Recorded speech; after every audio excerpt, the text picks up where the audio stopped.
of the Lord again. Amen? Amen. And Happy New Year. 2025 na single pa rin sila. You know that? Praise the Lord. You know that every New Year we are filled with this, filled with hope and anticipation for what lies ahead, right? Iisip natin kung ano kaya mangyayari for this year. Ano na kaya yung mga goal and plans natin for this year? And it sometimes calls us to reflect on what happened last year. Diba? Yung mga ginawa natin last year, yung mga maling desisyon na ginawa natin, yung mga bagay na ginawa natin na pinagsisihan natin, kaya yung goal natin last 2024, hindi natupad kasi umaari ba tayo sa isang bagay. Diba? And because of what happened last year, yun na ang magiging basis natin for what are we going to do this year. Diba? Yun ang mga pinasihan natin na yung mga nangyayari last year, ito yung ginawa ko, hindi ko na siya gagawin for this year. So, our plans, our ideas, our goals for this 2025 base, nakabase siya kung ano mangyayari natin for this 2020. We have a new goal, we have a new plan, and of course, we have a new purpose. So as long as, the same as us, that we have new purpose for this year, Jesus also came here on earth with a purpose. Yes. So since we are still on the theme of the Lord Jesus Christ, we are going to talk about today, we are going to focus more about His purpose. Bakit nga ba pumunta si Jesus dito sa mundo? For that, the title of our message is the Jesus Proclamations. Our text comes from the book of Luke, chapter 4, verses 16 to 21. So, babasahin natin siya later.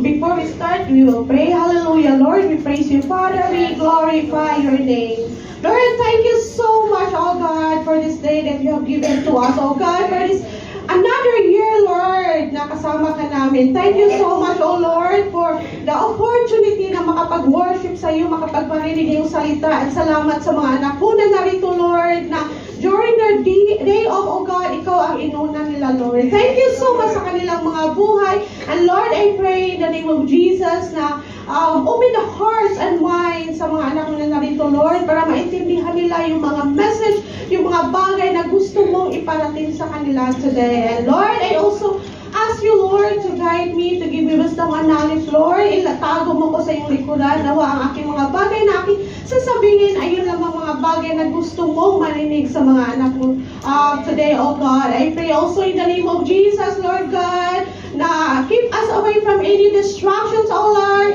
Lord of the enemies, I pray in the name of Jesus, oh God, cover us with your precious blood. Thank you again so much for your love and for everything you have done. In Jesus' name, amen. So as we are going to explore the heart of mission, or the heart sa purpose ni Jesus, why he came here on earth, we have to ask ourselves, what did Jesus proclaimed in his time here on earth? Another one, what was his divine purpose for coming among us? So to answer that question, we will read from Luke. We will read from Luke chapter 19, verse 10. The Son of Man came to seek and save the lost. So the main essence why Jesus came is to seek and save the lost. So he had to reach out to those lost and to offer them salvation and hope. So sino ba itong mga lost?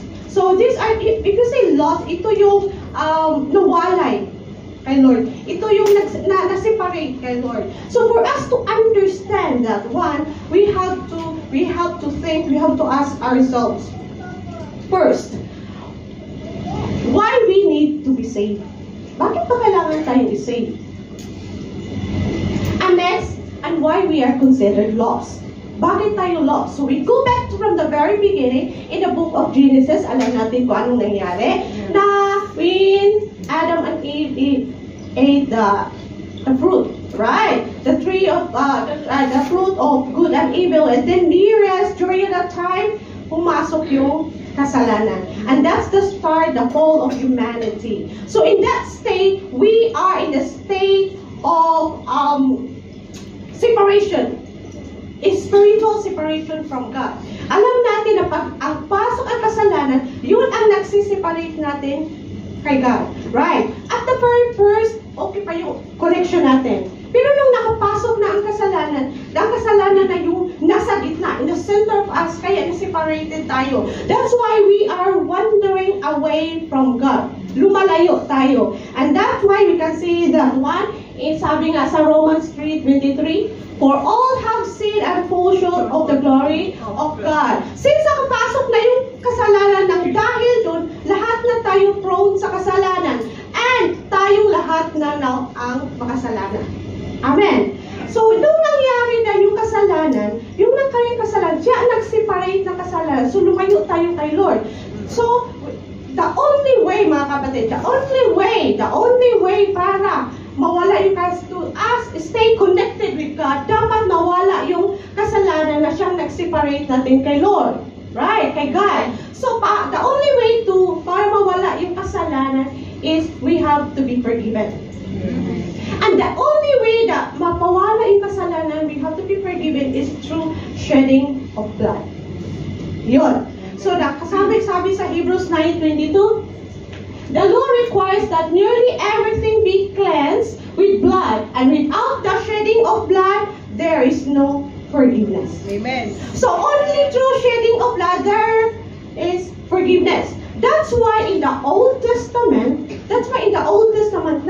nag-offer sila ng sacrifice. Kasi yung sacrifice na ino-offer nila, yun yung sacrifice, yun ang nagre-represent sa kasalanan mo. So before mo ino-offer yung sacrifice, you have to confess yung mga sin na ginawa mo. So yung lamb na ino-offer mo, yun ang nag-represent sa kasalanan mo. And then, di ba giniitan yan siya? The moment the Lord see the blood, then mapawalang sala ka. Kaya your sin will be forgiven. So yun ang ginawa ng mga tao before. But the problem is, yung way ng paggawa ng yun, it is incomplete and temporary. Why is it incomplete? Kasi pag nag-offer ka nun, yung kinakonfess mo lang na sin, yun lang din ang ma-forgive. Kasi ang mga tao before, mga kapatid, is the same din sa mga tao ngayon today. Because there are times, di ba, ngayon, yung ano natin, there are times sa pag kinakonfess natin yung sin, may mga kasalanan tayo hindi natin kinakonfess. Kasi sometimes, gina-justify natin yung kasalanan natin. Hindi ko naman kasalanan yun kasi ganito, ganyan. Nagawa ko lang naman yun, ganito, ganyan. Right? Kasi nga, di ba, hindi ka naman maghingi ng kasalanan. Kung hindi mo inaako nga, kasalanan mo talaga yun. So, possibly, ang mga tao during that time, may mga kasalanan din sila, hindi kinakonfess. So, during at that offering, hindi siya nasali. That's why it's incomplete. Kasi may mga kasalanan pa siya. So, and then, why is it temporary? Kasi, pag over na yung kasalanan niya during at that time, di ba, malay mo, nakonfess na yung sila, hindi nga kumplito. Pag-uwi niya after the service, after the offering, malay mo, pag-uwi niya, magkaroon pa rin siya magkamit ulit siya, makakumit agad siya ng other kasalanan. Tapos, ang next offering, next week pa. Paano pag may nangyari sa kanya? Di ba mo may kasalanan? You have to remember, mga kapatid, heaven is, the standard of heaven is 100, and the standard of heaven is perfection. Hindi pwedeng kunti lang yung kasalanan. Hindi makikita yan. Mas malala pa ito sa microscope. Kahit kunting gising, sabi mo, kunti lang yung kasalanan. Hindi. Kasalanan is kasalanan. You have to be perfect to be in heaven. Amen. Kaya pag yun talaga dapat mawala yung kasalanan. And that's why nakikita ni Lord na pag ganitong ginawa ng mga tao, wala. Nobody will be in heaven with him. And that is why, mga kapatid, and you have to really ask yourself, you have to reflect. Kaya ba ni Lord na nahayaan na lang tayo na ganun? Makaya ni Lord na pwede ba magawa ni Lord na hayaan na lang tayo ganun? Actually, kaya. Kasi mga kapatid, you have to realize na we exist or not, God is God. Yes. So, hindi tayo yung existence natin, hindi nakakatulong para maging powerful sa Lord. Hindi siya nakakatulong makadagdag yung pagka-omnipotent niya, pagka-power powerful niya, wala. Our existence, hindi talaga siya nakakatulong. But why God offered His life for us? For only one reason. Because He loves us so much. And we will talk about more of His love later on sa coming Sundays. And yun, no other reason. He loves us so much. He wants to be with us. He wants us to be with Him in heaven. Kaya, anong ginawa niya? He needs to be on earth. Okay? So now, here is, so dapat, diba? Again, balikan natin, there must be shedding of blood. And we all know that in John 4:24, God is a spirit. Right? So, pag-spirit sa Lord, so there is no blood. So, because blood, we can only have blood pag nasa flesh tayo. So, anong ginawa ngayon? And this is where incarnation happens. Incarnation means in karo, come from the word karo, sa Latin means flesh. So, dapat ang ating Panginoon magkatawang tao para siya in the flesh. Amen. So that is why in John 1:14 the Word became flesh and made His dwelling among us. Kaya si Lord nagkatawang tao for His purpose that to redeem us, to save us from our sins, to offer us salvation. Amen? Amen. And we all know what happened. That's why sabi nga last time that our God, He is 100% God, He is 100% human. Kaya nga sa preaching natin last time, He is our high priest because siya yung nakaka-relate sa atin kasi naging tao siya. Kaya huwag mong sabihin kasi hindi na-feel ni Lord yung kahirapan ko kasi God siya. No! Ang ating Panginoon, nagkatawang tao, naging tao. Yung naranasan mo, naranasan din niya. And we all know what happened. Where is the atonement? Where is the forgiveness? During the crucifixion. Right? He was being crucified on the cross. And atonement happened, there was shedding of blood. During that, di ba? Nung pinako na siya sa cross, mayroon ng dugo. And then atonement happened when there was shedding of blood. And that's why during that time, we are forgiven. Amen. So the sin na nagtitipid natin, nawala na yung sin because of what Jesus did on the cross. Okay, I have to add on. Mga kapatid, the cross itself has no meaning. The same goes with crucifixion. Why? Because during the time of Jesus, the capital punishment for those who found guilty, for those criminals, was crucifixion.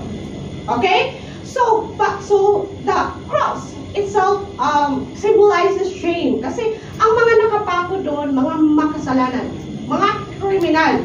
So, what is the difference with Jesus with all those criminals? Kasi pinako din siya.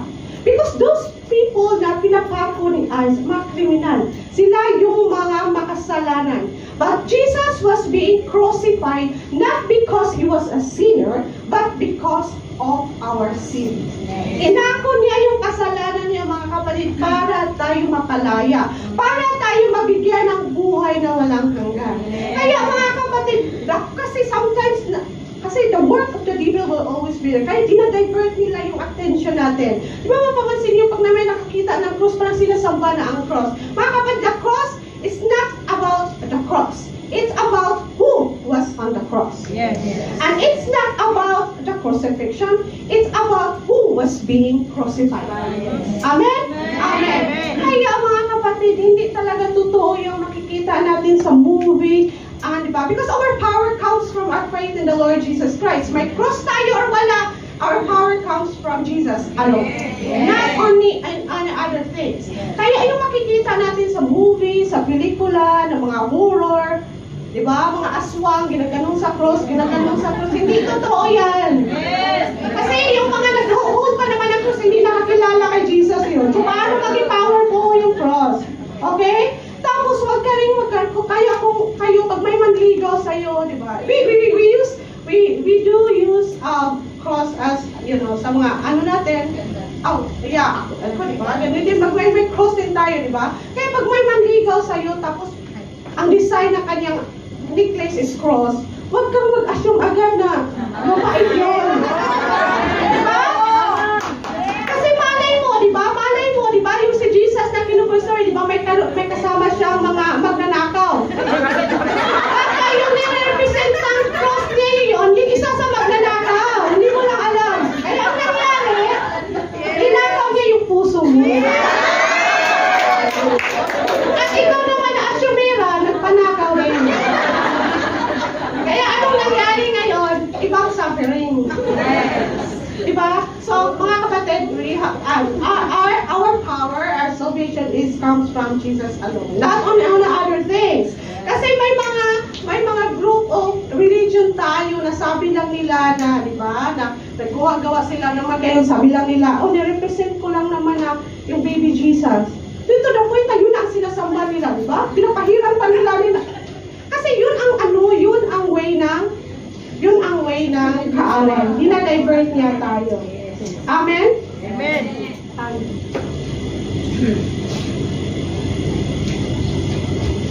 Sobrang liit talaga. Jesus did not come to our rescue, according to Martin Luther King, simply to be a good man or moral teacher. So, sabihin mo, nagpapakamat si Lord, hindi siya, kung buti ni Lord, buti ganyan. Yun lang, hindi about it. It's He came to redeem the world. The purpose of Jesus' life and death was to bring humanity into a saving relationship with God. Nang dahil sa ginawa niya sa cross, we are forgiven. So wala na ang building block na sin in between. So we are again connected to God because of what it is. Kaya sabi pa naman ng iba kasi eternal life. Iniisip nila, pumunta lang si Jesus and eternal life lang ino-offer. Tapos eternal life, maranasan lang naman natin yan after tayo mamatay. Diba? Ganun yung explanation niya. No, mga kapatid, the moment you receive the Lord Jesus Christ, you can feel that heaven. What is heaven's like? Yes. Kasi sabi, diba, pumunta si Lord dito, He is not lang about redeeming. It's also, diba, sabi niya, I have come that you may have life and have it abundantly. He gave us more than that. And that is what we are going to talk about today. Because sometimes yun ang iniisip natin, yun lang ang essence why Jesus came. But actually, if we read the scripture, there are also, here is the purpose of God goes beyond just redeeming us. There is another dimension of His purpose. So that main purpose can only be done by the Lord Jesus Christ alone. We have salvation, our eternal life, wala tayong nagawa para magkaroon tayo niyon.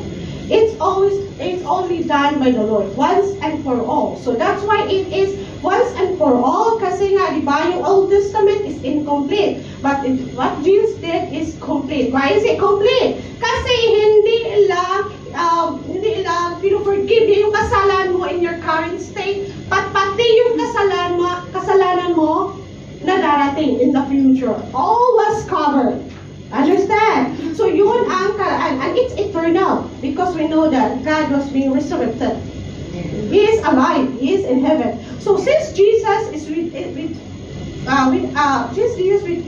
not with us physically, diba? Nandun na siya sa heaven. So we are now, this purpose na we are going to uncover today are those purpose na magiging partner na tayo ni Lord. So we will be the one to continue kung ano yung purpose, paano yung plan, ano yung mission ni Lord. So ayun ang ano natin. Kaya that's why, mga kapatid, our objective for today, natin na since Jesus is not with us, we can be His hands and feet. We can be the ambassador, His ambassador. Tayo ang gagawa, tayo ang mag-continue. So paglabas natin ito, ma-realize natin na we can be the partner of the Lord Jesus Christ. So kaya ba natin yung gawin? Amen. Amen. Hindi nyo gusto. Sabi niyo yan sa year 2025 in yourself that we will be partner of Christ. Kung 2024, patulog-tulog ka lang, sa 2025, magising ka na. Baka tuluyan ka nang hindi magising. So that's why, so yun ang purpose natin. So before I have to read the text. So, in the Luke 14:16, 2 verses niyan, ang sabi niyo, pagbasahin niyo, sabi doon that Jesus returns to Nazareth. Nazareth is yun yung lugar niya. Dito siya lumaki. So, during at that time, just like Jesus, diba? Nagkatawang tao na nga siya. During Sabbath day, si Jesus din pupunta rin sa synagogue. Nag-worship din siya, mga kapatid. Kung ano yung mga ginawa natin, yun din ang ginawa ni Lord. So, nagpumunta siya sa synagogue during at that time, and in the Jewish tradition, during sa mga gatherings na ganito, they will call on people to read the scripture and give teaching. So, during at that time, si Jesus yung pinabasa. And then they offered Jesus the scroll of Isaiah. So Jesus chose the scripture comes from the book of Isaiah, chapter 61, verses 1, 2. So ang mababasa natin nila Luke 18 to 19, yun din ang nakasulat sa Isaiah 61, 1, 2. Kasi binabasa yan lang ni Lord. So, i-uncover natin ngayon. What are the other purpose ni Jesus? Bakit siya pumunta? Which can also be our purpose. Amen? Amen. So, the first one is to proclaim the gospel. The Spirit of the Lord is on me because He has anointed me to proclaim good news to the poor. So, if you say gospel, it literally means good news. So, ano yung good news? Yun yung main purpose natin. That we can have salvation in the name of the Lord Jesus Christ. What Jesus did on the cross, yun ang good news. Now, if we have faith in the Lord Jesus Christ, we can have eternal life. Okay? There is freedom in the name of the Lord Jesus Christ. That is the good news. And God came, and Jesus came to proclaim that good news to the poor. So if you say poor, ang iniisip agad natin, mahirap, duka, ganun. So, but there is no correlation between wealth and poverty and our spiritual being. Okay? Hindi lahat na kahit duka ka, konti lang yung salvation mo. Tapos mayaman ka, malaking salvation. Hindi, it's nothing. There is no correlation between. Kasi di ba, may mga yayaman na parang nag-struggle sila spiritually. Mayroon din mga mahihirap na they are happy. They are spiritually contented. So, we have to focus here. So, sino ba itong poor na sinasabi dito? That Jesus came to proclaim the gospel, the good news to the poor. The first one, they are spiritually poor. So, these spiritually poor people are those people who acknowledge the Lord. Na mayroon na sila lahat bagay dito sa mundo material, pero they don't have joy. Yes. Alam nila na through the Lord, through God lang talaga ang makaka-feel in that joy sa kanilang mga puso. And other thing are those people who acknowledge na hindi nila malalampasan yung mga problema nila kung hindi walang tulong sa Lord. These are those people. They are those people longing for God. Okay? So we have to proclaim. God came to that people and give them the assurance. Give them the assurance that you can, that if you humble yourself, diba? Kasi nga, diba, you have to acknowledge that they are nothing without the Lord. So if you humble yourself to God, blessings, grace, and blessings will come to you. Yes. Amen? Kasi nga, ina-acknowledge mo, Lord, wala ako. Lord, hindi ko to kaya pag hindi ikaw aking kasama. You have that acknowledgement. That's why, kaya nga sabi nga dito, sa Matthew 5:3, blessed are the poor in spirit, for there is the kingdom of heaven. So if you are in your heart, tinatanggap mo sa sarili mo na hindi mo kaya ang mga bagay, pag wala si Lord, God will give you the grace, the blessings. God will come to you. Okay? And then also those people also na alam mo yung kahit meron na sa kanila pero hindi pa rin sila masaya. Yes. Alam nila na may kulang. And alam nila na ang makapag-feel ng kulang ngayon is through sa ating Panginoon. Amen? Amen. The other one is emotionally poor. These are emotionally burdened. That pag may problema ka sa puso, emotionally, mapiktuhan na yung utak mo. Di ba? Meron mga nangyari nangyayari sa atin. It's sad to, nalaman natin na marami tayong mga kababayan na nagsasuffer ng depression, anxiety, stress, diba? Ano kaibahan ba nito? If you say, pag suffer ka ng anxiety, ito yung nag-isip ka sa hindi pa nangyayari.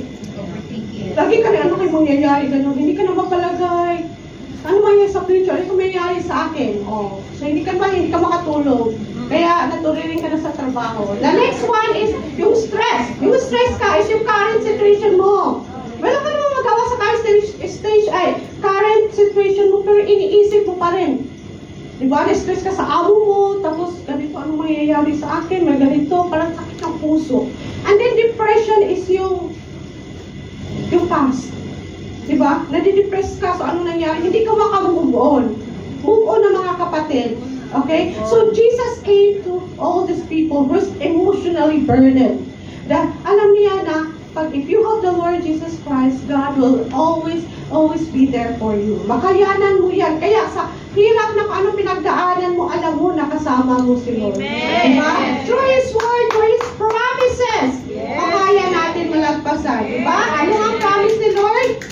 Come to me, all you who are weary and burdened, and I will give you rest. Diba? Hindi ka nag-iisa. Bakit mo akuin lahat? Bakit mag-isip ka sa future? You have to just entrust everything to the Lord. Kasi alam na ni Lord kung ano mangyayari sa iyo sa future. Amen. Why ay ka mabahala sa mga nangyayari today na wala ka namang hawa? Just leave it everything to the Lord. Lord can do something for you.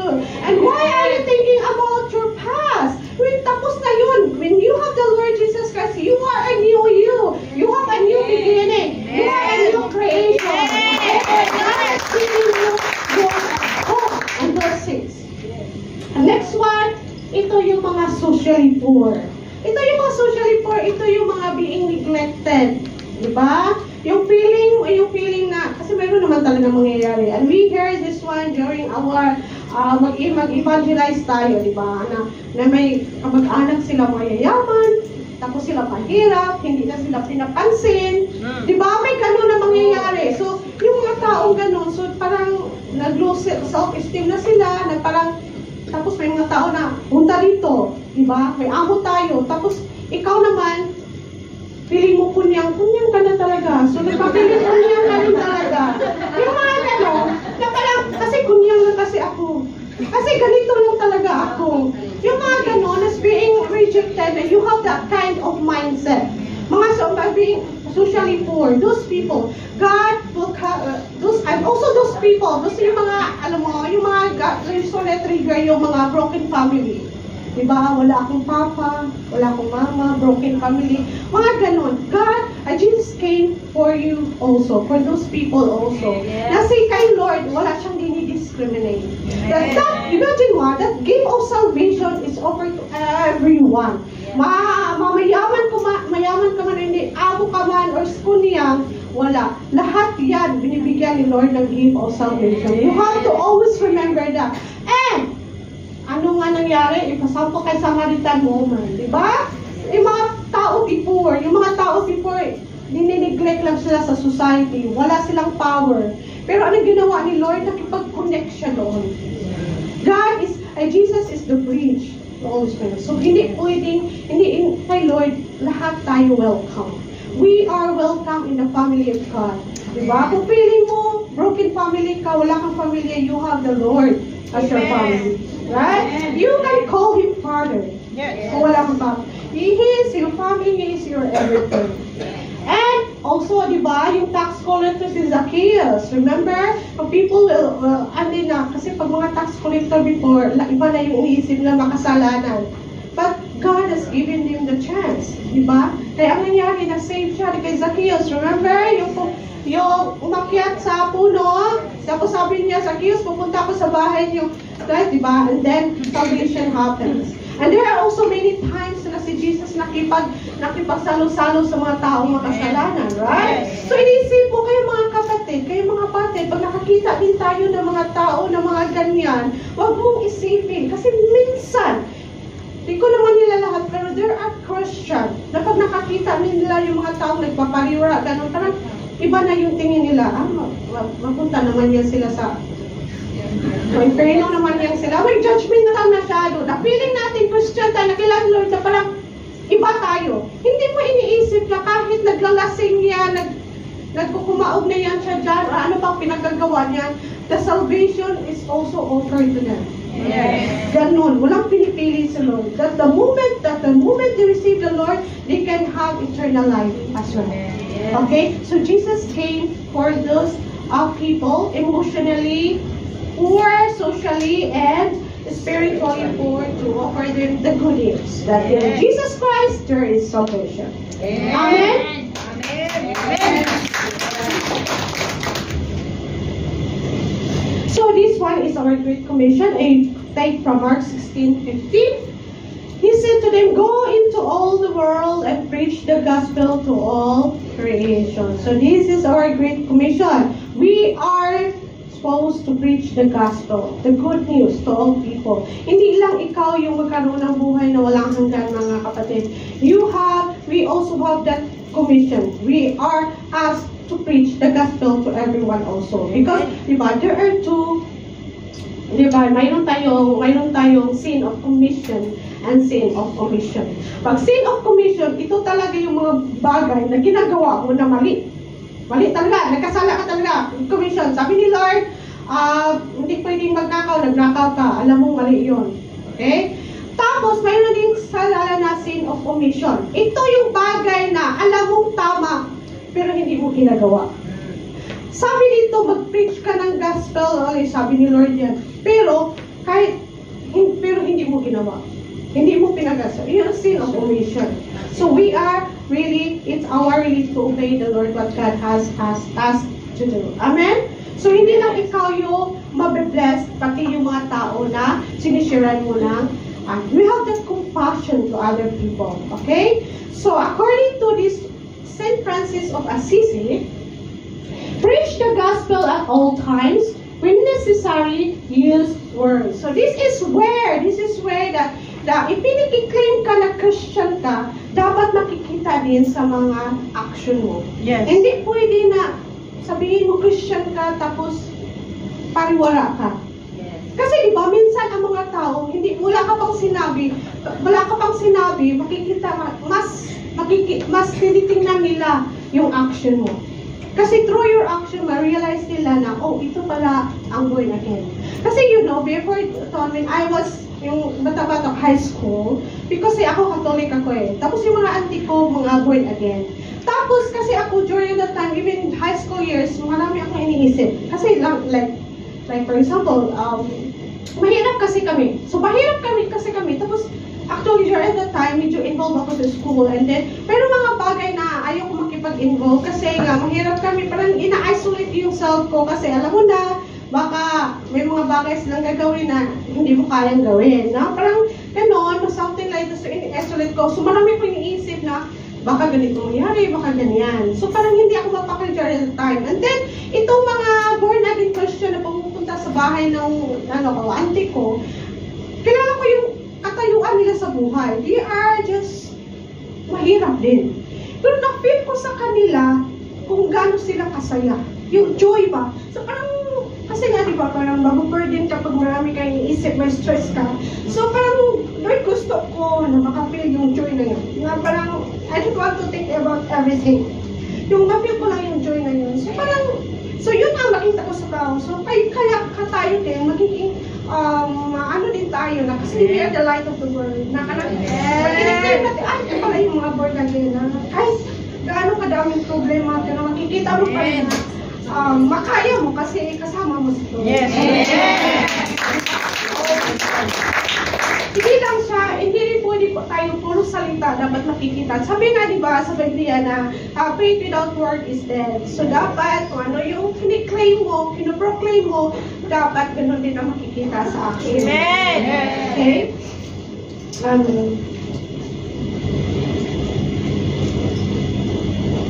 And that is number one.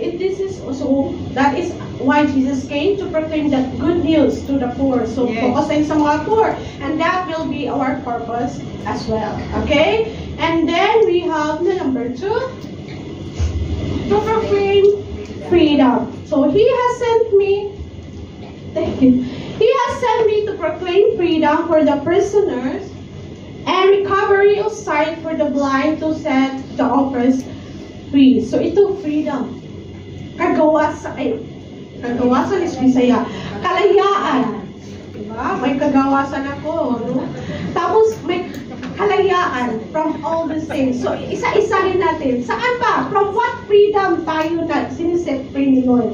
Isa-isahin natin. Una is from freedom for the prisoners. So if these are prisoners, this can be, we can call it freedom from captivity. So yung prisoners, captivity. So iniisip mo prisoners, literal na prisoners. Okay, it can be literally or it can be metaphorical. Okay? So literal, talagang isi-set free tayo ni Lord. And one of the examples is during the time when we are still under Egypt, right? Yes. Siniset free tayo ni Lord.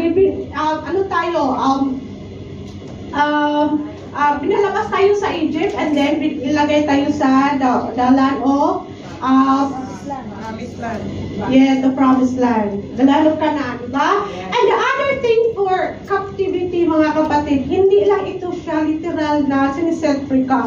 Ito yung captivity, bilanggo ka na iyong kahapon. So, diba? Kasi sometimes natin hindi makamove on. And that's gonna be the reason why hindi ka na makapag-isip kung ano ang gagawin mo. Kasi bilanggo ka ng kasalanan, addiction. Kaya hindi ka kasi nga, di ba, sabi lagi mong sinasabi na parang hindi ko maiwasan. Ito talaga yung weakness ko. Hindi talaga ako makasipri sa utang ko. Hindi ko alam kung bakit may utang pa rin ako ng utang. Mga kapatid, you are being imprisoned of the sin.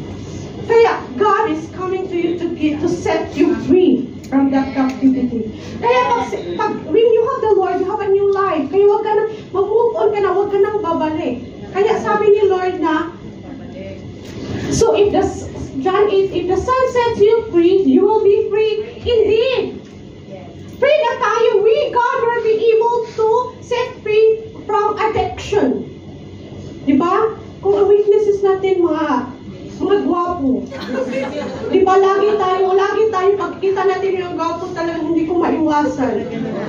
Kahit may gwapo na akong asawa, pag may napasiring na gwapo pa rin. Yeah, because you have that kind of weakness. No, it's a lot of people na mamaan. Alam mo, mayroon ng something yung tao na yun, hindi mo. Kasi nga, weakness mo yun. Tapos, yung utang, yung walang disiplina. Those are those captive. Bilanggo ka nun. And God was giving you to set free. Amen. Yes. If you have the Lord Jesus Christ, He will able to set you free. Yes. Dapat i-confess mo kay Lord. Dapat aware ka, Lord, bakit hindi ko maiwasan, hindi ko makalimutan siya. Alam kong mali ito, Lord. Pero tulungan mo akong kalimutan siya. Yeah, Lord can do that or something. Pero bakit hindi nangyayari? Kasi hindi ka willing. Yes. Sabihin na walang magagawa si Lord. Walang magawa. Hindi ka willing. Yes. Na-i-interest si Lord, na-i-offer ni Lord, na-i-surrender ni Lord yung mga na-feel mo. Mga addiction, you are prison. Bilanggo ka nga. Yes. Okay? Binigyan na ni Lord yung susi. Open na, open. Lord, stay pa rin ako. Open na nga yung bilangguan. Bakit nandyan ka pa sa loob? Diba? Ewan ko lang. Gusto mo i-drug pa tayo ni Lord. Kung gusto lang gawin ni Lord, kaya lang God has given us the free will. You have to choose. Kaya yun ang kasi yun ang natin. Diba? God loves us so much. He has given us the free will. Kaya lagi si Lord ang nag-a-adjust sa atin. Kasi ito yung pinili niya. Ang gawa din niya maparaan si Lord. Para talaga lumabas ka dyan. Kasi nga open na. Wala talaga. So, but you have to remember that. Okay, the next one is, bakit ka nga hindi lumabas? The next one is, recovery of sight for the blind, to proclaim freedom from blindness. Kaya hindi ka lumabas kasi hindi ka pala nakakita ang pintuan. Kailan pala yun sa blindness? Okay, blindness can be literally mean two things again. Literal at saka metaphorical, okay? So literal, we know that in the New Testament, God is our great healer, di ba? Meron siyang pinapagaling Diyos nga datang. Hindi lang mga bulag, pati yung mga may sakit. So that means, God will be able to heal you. Whatever mga karamdaman na naramdaman mo, God is our Jehovah Rapha. He is our great healer. So kung ano yung mga pinapagaling ni Lord before, kung paano siya nagpapagaling, siya rin ang the same God na magpapagaling sa'yo. Amen! Amen? Amen. And now, there's another blindness. Ito yung mga tao blind is bulag sa katotohanan. Yung mga taong hindi nakakita na what's the real things happening. Diba? Napupulagan sa pag-ibig. Sabi na nga may asawa yun, o ikaw yung may asawa. Bakit ka pa kasi bulag? Hindi nila makikita yung mga consequence of their actions. Sabi na nga, huwag na yung utang ng utang ka pa rin. Kaya ngayon ikaw yung naghihirap. Kaya, blindness. But God will be able to open your eyes. To set you free from that blindness. Kaya nga, pag mga bagay kasi, pag once that ni Lord, if set free ka niya, you can have wisdom. You can have discernment. Kaya before ka mag-decide sa isang bagay, mabuntagan sa wisdom, ito ba nakakabuti sa akin? Ito ba yung mangyayari pag pumasok ako sa ganun? Ganun. That wisdom comes from the Lord alone. Okay? Kaya may able ka set free. So whatever your decisions in life, lagi mo na siyang isalalang. Ito ba yung will ni Lord? Ito ba yung Lord, na nag-glorify ba si Lord? Kaya pag mayroon kang Panginoon, napapansin mo, hindi ka lang mag-decide para sa sarili mo. It's not about you, it's about the Lord. But the moment you do that, kaya maging okay yung buhay mo. And alam mo sa sarili mo na, pag-decision mo gagawin, tapos mayroon parang something, you will be able to overcome the one. Kasi alam mo na, ino-offer mo yun kay Lord. Amen? Amen. Kaya wag nang magbulag-bulagan mga kapatid. Sabi na nga hindi pwede, hindi talaga yun pwede. Because God will use people. Okay? God will use people, you have to remember that. Kasi sino pa naman ang gagamitin ni Lord? Yung ding mga tao, gagamitin ka din ang re-remind sa'yo na ito yung ginawa mo, hindi pwede. Okay? So we have to surrender everything to the Lord. The next one is freedom from blindness. Ito yung nangyari. So John 9:25, he replied, whether he is a sinner or not, I don't know. One thing I do know, I was blind, but now I see. Ito yung pinagaling ni Jesus na bulag, di ba? Tinanong siya, sino bang nagpapagaling sa'yo? Sino ba yung ganun? Kasi hindi na nakita. So sabi naman ito, hindi niya kilala. Pero ang alam ko lang talaga na before hindi ako makakita, pero ngayon nakakita na ako. And later on, if you read that one, nakita ulit sila ni Jesus. And then, doon na niya ina-accept na si Jesus as the healer. Okay? Na siyang nagpapagaling sa atin. Na siya yung Lord. And next is freedom from, set the oppressed free. This is freedom from oppression.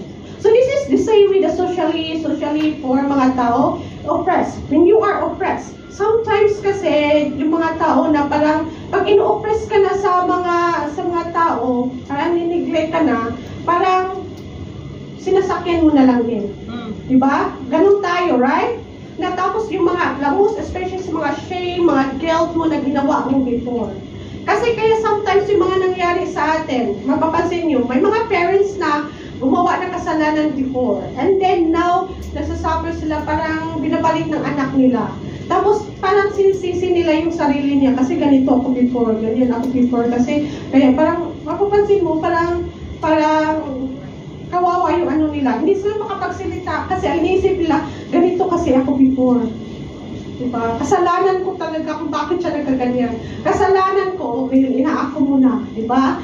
Yun ang mga na-oppress. Yun ang mga tao na ganito kasi ako. Kunyang mahirap lang, walang magawa. So parang okay na sa'yo na ginaganyan ka. But God is not. But God will set you free from all this kind of mindset. Kasi nga, change ni Lord yung way of thinking mo. Okay? You have to change your mindset for you to move on. And God, again, sabi nga sa Psalms 147 and 6-7, He upholds the cause of the oppressed and gives food to the hungry. The Lord sets prisoners free. Again, this is God able to set us free from all the bondage, mga kapatid. Sa kahirapan, sa kasalanan, God will be able to set us free. Amen? Yan ang nagawa ni Lord. Jesus came for that one also. Yes.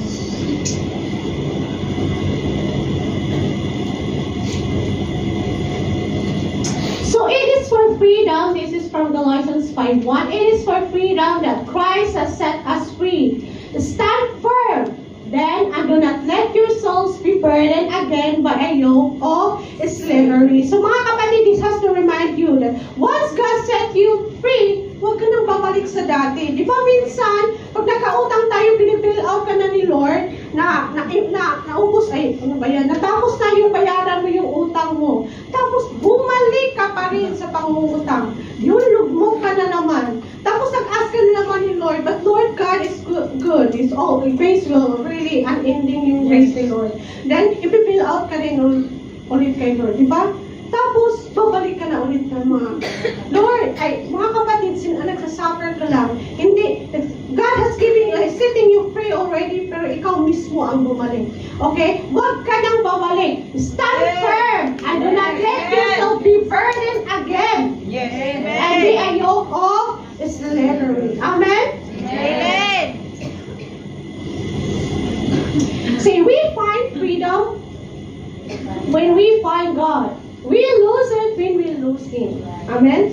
Pag wala tayong Panginoon, talagang lugmok tayo mga kapatid. Yes. Sabi nga dito, yung may preacher ako nakita, sabi nga niya na, Satan is not against good works. Do you believe that? Satan is against Jesus Christ. Why? Because there are many people that they are doing good things but they will not be saved. There is possibility that they have no salvation and they will not be in heaven. The only way to heaven is the Lord Jesus Christ. Paano nga yun? Because we need the blood of Christ to cover our sin. So we will stay connected. Good works will not save us. And the problem with us, iba yung standard ng tao sa good works. Because all have sinned. Ang nakikita lang natin, pag tumulong sa kapwa, ano ba yun? Good works na yun. Ang mabuting tao yun, si Tupulano. Kasi tumulong siya sa kapitbahay, pinapakain niya mga tao. Yun lang ang good works. But sin is from, di ba, sa isip, sa salita, at sa gawa. Hindi mo nababasa yung isip nila. Kaya good isip nila. Kaya there are many people, even they are doing good things, they will not be saved. If they don't have the Lord Jesus Christ. Kaya wag natin idaan yan sa mabuting gawin. Okay? Because if we have to start from our faith in the Lord Jesus Christ and everything will follow. Kasi pag kiniklaim mo na Jesus is Lord, siya na ang mamulo sa iyo. Siya na yung pinapalo mo. Diba? Siya na yung Lord ng buhay mo. Kaya everything you do, it's always for His glory. Amen? Yes. Amen. So if mawalay tayo kay Lord, pag wala tayo, we have freedom when we find God. Only God can set us free. Yes. Only God, because He knows everything. Kung ano yung mga pinagdaanan natin, kung ano ang gagawin sa'yo sa katigasan ng ulo mo, si Lord pa rin hindi nag-stop magawa ng paraan para makabalik ka sa Kanya. Yes. Kaya mapansin natin, kahit sa katigasan ng ulo mo, masyasak na lang tayo, mayroon pa rin mabigla na. Di ba? There are a lot of many testimony, di ba? Nasa bilangguan, nasa prison na gano'n na sila kasama sa tingin ng tao, pero pumabalik pa rin kay Lord. Di ba? Kasi nga si Lord talagang, yung kanta natin kay goodness come after us. Talagang hindi ni Lord hayaan tayo mawalay sa Kanya. Talagang gumawa siya ng paraan para sa atin. Amen?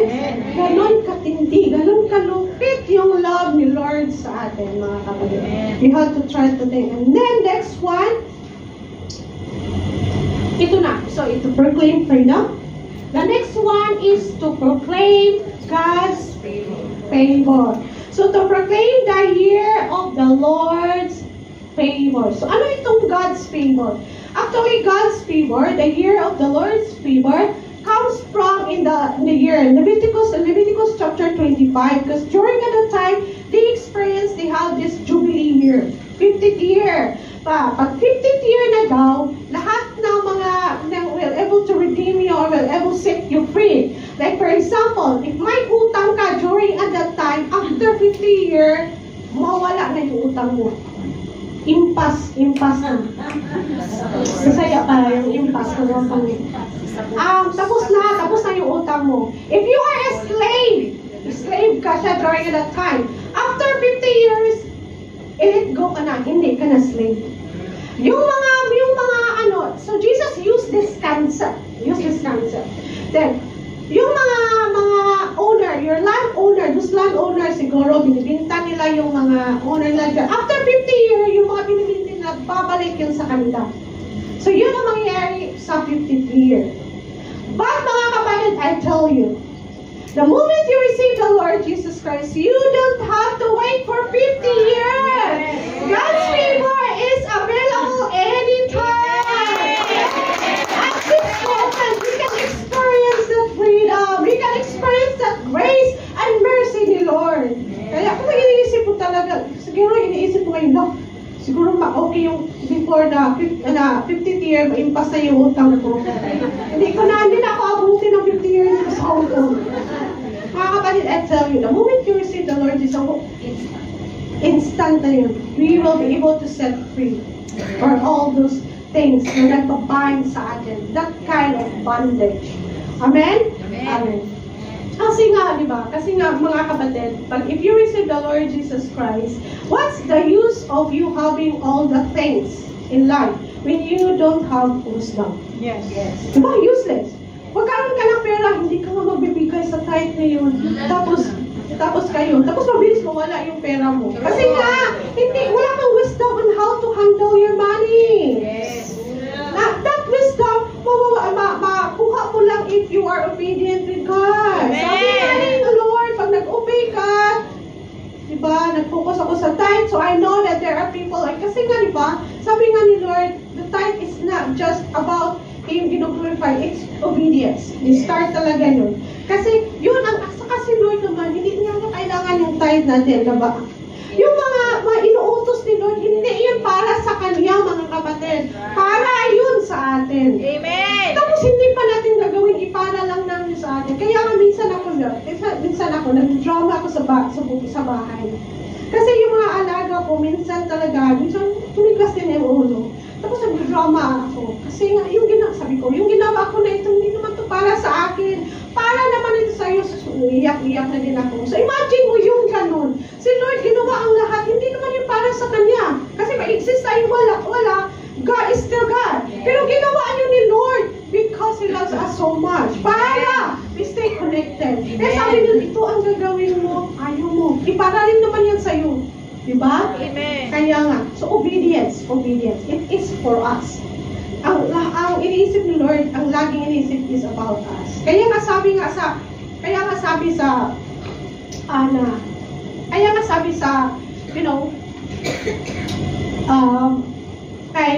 kay Satan. There are three angels that were being mentioned in the Bible. Lucifer, Michelangelo, and Gabriel, right? So yung dalawa, Michelangelo and Gabriel nandun pa. Si Lucifer, nawari na. Because during some worship, he wants to be God. Diba? So nag-kick out agad siya. And that is why, the reason why Satan is attacking us. Kasi, many times na tayong gumawa ng kasalanan, but God still wants us to be, with Him, right? Gumawa pa rin siya, sinipalin tayo ni Lord. Well, si Satan, yun na. Once na siya na gusto niya na maging God, na-kick out na siya. Yun na siya. Hindi siya pinigyan ng chance. Pero tayo, nagkasala tayo ng many times millions. God has given us the chance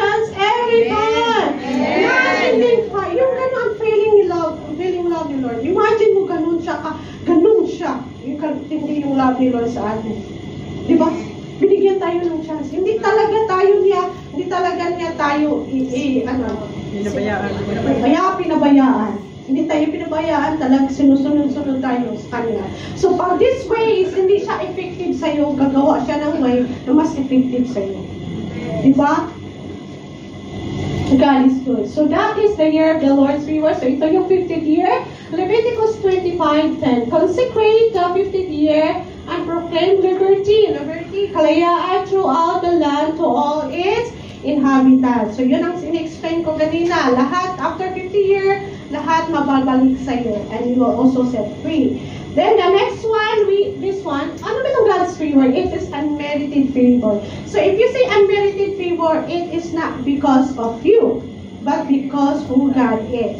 It is because you are good, but because God is good. Okay? Hindi dahil na nagkaroon ka ng eternal life kasi mabait ka. Hindi yun. Kasi, because the salvation is the gift of the Lord and it's available to everyone.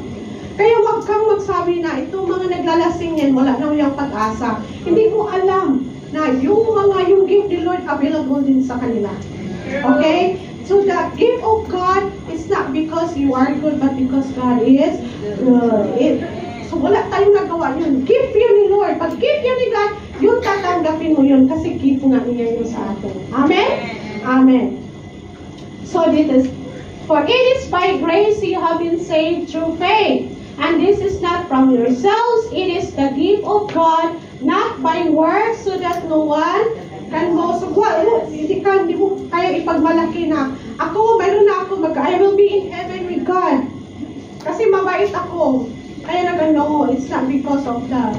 You have to be thankful for those people na nag-share din ayo about the gospel. So we have that compassion also to share the gospel to other people, to all the people around us. Amen? Amen. Kasi nga sa atin din naman yun mapupunta. Pag if you share the gospel to the people around you, di magiging God-centered na sila. So hindi ka naman problema sa kanila. Diba? Nonetheless, for you to try to think about it, ang problema mo yung kasama mo, sakit siya sa bangs. Diba? Sakit siya sa bangs. The only way para hindi siya masakit sa bangs, na mag-share ka ng gospel sa kanya. Diba? The moment you receive the Lord Jesus Christ, hindi mo na siya maging problema. Right? Oh, di ba ka mo listen? Kaya yung mga asawa niyo, sa inyo lang talaga. Ako lang talaga. Hindi pa talaga umabot sa ganyan. 2025 na. Tapos, di ba? Pag masakit siya sa bangs talaga, wag talang kayong huminto sa pagdarasal. Okay? Kaya sabi nga ni Lord, if you ask something, you have to believe that you will receive it. Amen. It's true, but it's true faith. By faith talaga lahat yan. Dapat maniwala ka na gagawin ni Lord yun.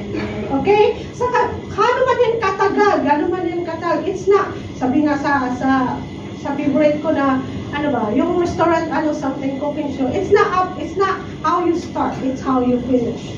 Kahit ganun katagal yan, pinagdadasal mo, alam mo, basta in the end, you will be in heaven with the Lord. Right? Kaya huwag tayo huminto na ipagdasal sila. Amen? Amen. So paano ba tayo mamuhay living in God's favor? For he says, in the time of my favor, I hear you, and in the day of salvation, I help you. I tell you, now is the time of God's favor. Now is the day of salvation. Now is the day of salvation. Amen. Do you believe that? Amen. At this moment in time, you can have eternal life. Amen. That's how we live in grace. Living in grace is thinking that God will always be there for us. Okay? Living in grace, we have to be thankful of everything na ating naranasan sa buhay. And salvation is available. Kaya pag nag-evangelize tayo, tapos sabihin mo na, pag may nangyari sa'yo sa araw na ito, saan ka kaya, do you believe, saan ka kaya mapunta? So, diba? If something happened to you today, then, saan ka kaya mapunta? Diba? Sabi niya, diba, iba na, hindi ko alam, si Lord lang nakakaalam. Ganon yung, but I tell you today, mga kapatid, the moment you receive the Lord Jesus Christ, you will have eternal life right away. You can be assured na kaya mo pagmali, I have Christ, I will be with Him in heaven. Kahit sa araw na ito, mawawala ako. We have that assurance. Yes. Dapat ano mo yan siya. Dapat i-commit mo talaga yung ganyan. Kaya huwag kang magdadalang isip na mapunta kaya ako sa heaven. Mapunta ako yung kasi nagdadalawang kang isip. Kasi ina-evaluate mo yung sarili mo. Diba? At tigas pa naman ang ulo ko kanina na sa ano ako. But God has given you the chance. Okay? His grace is available anytime. You ask for His, Lord. Nagkasala ulit ako ng ganito, Lord. Patawarin mo ako sa... If you believe that Jesus can save you, you will be saved. Amen. You have to believe. True. Amen. That is the only way. Okay? Amen? Amen. Amen. So after Jesus read this one, it's in Luke 4:20-21, sabi niya. Then He rolled up the scroll, gave it back to the attendant, and sat down. The eyes of everyone in the synagogue were fastened on Him. He began by saying to them, "Today, this scripture is fulfilled in your hearing." So this is God's way. This is Jesus' way of declaring Himself that He is the Messiah. Yes. That He is the fulfillment of the prophecy. That He is the anointed one, and He is our Savior. So today, mga kapatid, as you have heard the message, tapos iniisip mo ngayon, just like the people. So imagine mo, the moment si Jesus nagsabi niyan, ano kaya ang reaction ng mga tao na nakikinig sa Kanya? So today again, when Jesus here, imagine mo si Jesus nasa gitna, and then He's declaring Himself that, anak, ako yung Messiah. Ako yung fulfillment sa prophecy na ito. I am here to save you from your sin. Ano kaya yung reaction niya? Are you going to receive that gift? Sabi ni Lord, I give you this gift of salvation. Are you going to receive that gift? Yes. I am the Messiah. I can save you. I can free you from burden. I-receive mo ba si Lord? Yes. So you have to try to think about it, mga kapatid. So to seal this preaching, this is from where God shows us how He loves us so much.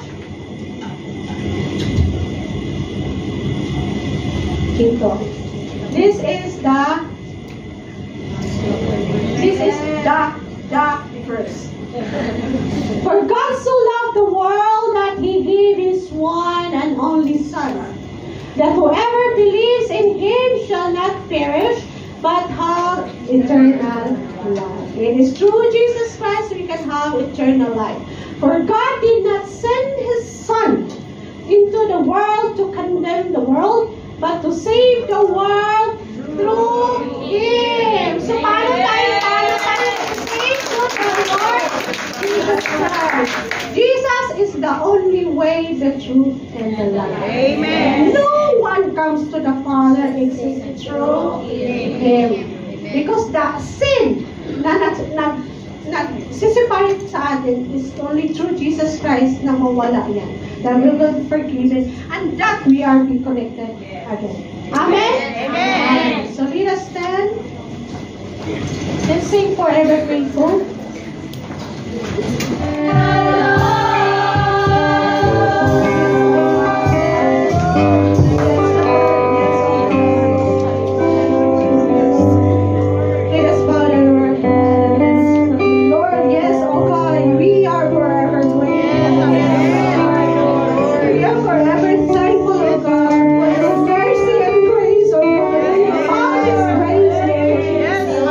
Thank you so much, oh Lord, for coming to us, oh God.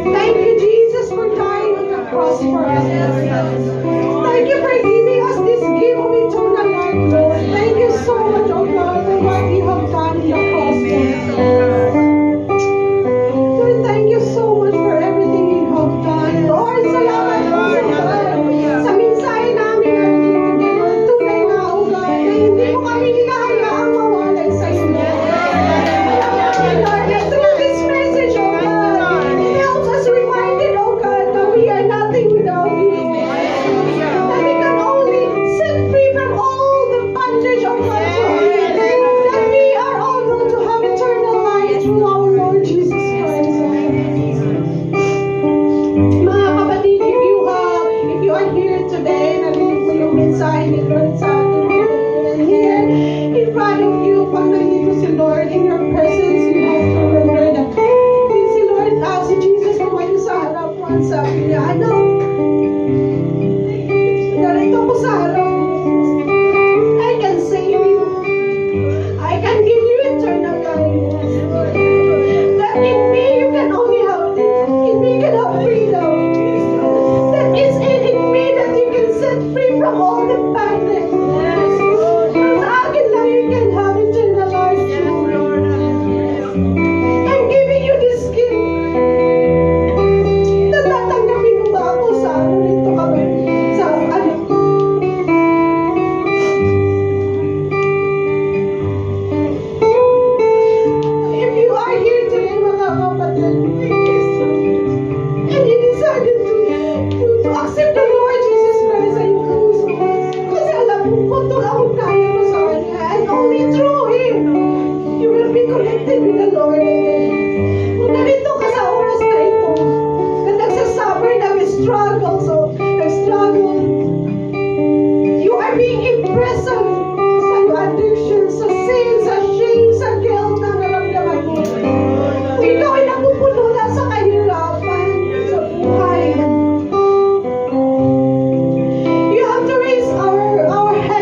23 until 26. For I received from the Lord what I also pass on to you. On the night when he was betrayed, the Lord Jesus took bread, gave thanks, broke it, and said, "This is my body, which is for you. Do this in remembrance of me." In the same way, after supper, he also took the cup and said, "This cup is the new covenant established by my blood. Do this as often as you drink it in remembrance of me. For as often as you eat this bread and drink the cup, you proclaim the Lord's death until He comes." Hallelujah! Let us pray, mga kapatid. Father in heaven, in the name of Jesus and by the working power of the Holy Spirit, Panginoon, salamat dahil inaalala po namin ang iyong ginawa sa cross ng Calvary 2,000 years ago. Lord, tinataas ko, Panginoon, ang tinapay na ito, na kung saan ito ay sinisimbolo ng iyong katawan, na kung saan nabayubay ito sa cross ng Calvary. Thank you, Lord, dahil sa bawat mga sugat, yung mga sugat na kinamo mo, mga kahihiyan, Panginoon, ito ay sinisimbolo, Panginoon, ng iyong pag-ibig sa amin. Your unconditional love, O God.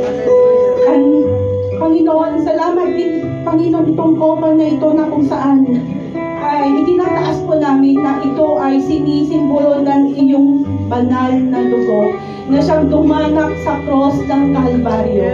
Tunay nga po, Panginoon, na ang bawat pagpatak ng iyong dugo sa cross, O God, ang bawat pagdaloy ng dugo na iyon, O God, ay sinisimbolo na nililinis mo ang aming mga kasalanan.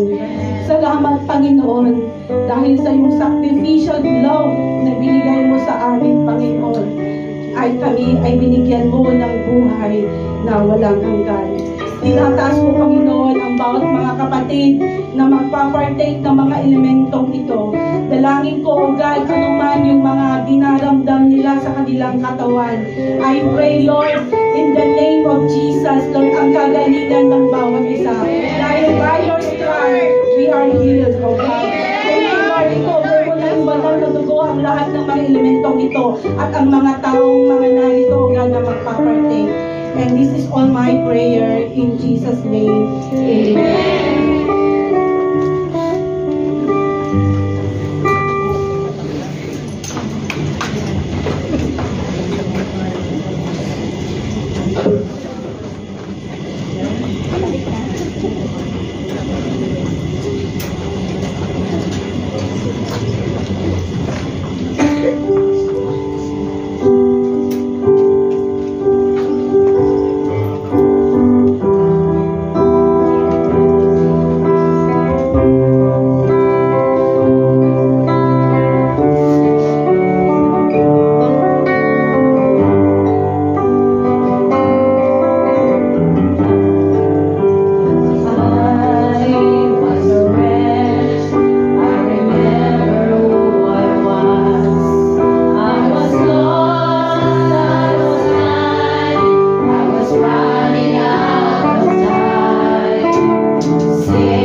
Kristo. Salamat din, Panginoon, sa lahat ng aking mga kapatid na narito, Panginoon, na nakipatong sa Panginoon sa komunyon na ito. And thank you din, Lord, sa powerful message na aming narinig sa umaga nito.